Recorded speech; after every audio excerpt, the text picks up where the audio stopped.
శ్రీ లలితాదేవి చేతిలో అంకుశం ఉన్నట్లు మనం 9వ నామంలో తెలుసుకున్నాం. ఆ అంకుశం నుండి అమ్మవారు ఒక దేవతను సృష్టించింది. ఆ దేవత పేరు సంపత్కరి. సంపత్కరి అనగా సంపదలను కలిగించేది అని అర్థం.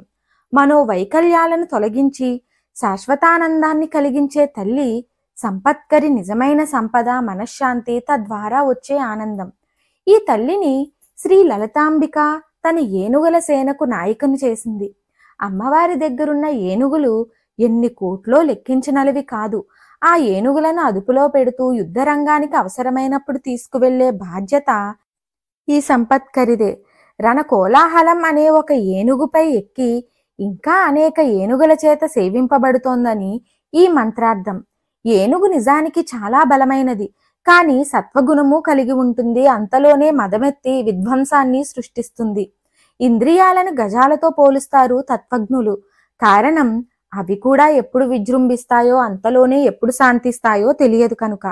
గజరాజు మొదట్లో విజృంభించి మడుగులో చొరబడి చివరకు మొసలిచే చిక్కి అలమటించిపోయిన విషయం అందరూ ఎరిగినదే. ప్రాణాపాయ స్థితి రాగానే భగవంతుడు గుర్తుకు వచ్చాడు. అప్పుడు నీవే తప్ప ఇతః పరుంబెరగా అని దీనంగా ప్రార్థించాడు. శ్రీహరి రక్షించాడు. మానవులు కూడా భూలోకంలోని తాత్కాలిక సుఖాలు శాశ్వతమని భ్రమించి వాటి వెంట పడతారు. ఈ సుఖాలు ఎన్ని అనుభవించినా తనివి తీరదు. చివరికి వాటి వల్ల భరింపరాని దుఃఖాలు మిగలడంతో గిలగిలలాడి ఈ సుఖాలు సుఖాలు కాదని గ్రహిస్తాడు. నిజమైన సంపదను గుర్తిస్తాడు. అప్పుడు మనస్సును భగవంతునిలో లీనం చేసి తరించి సాధకుడు అనిపించుకుంటాడు.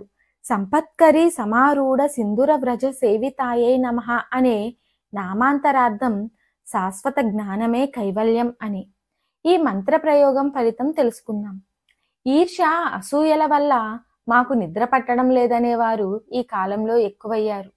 ఇలాంటి దుర్గుణాలు తొలగడానికి ఈ మంత్రాన్ని నిత్యం 9 సార్లు జపించాలి.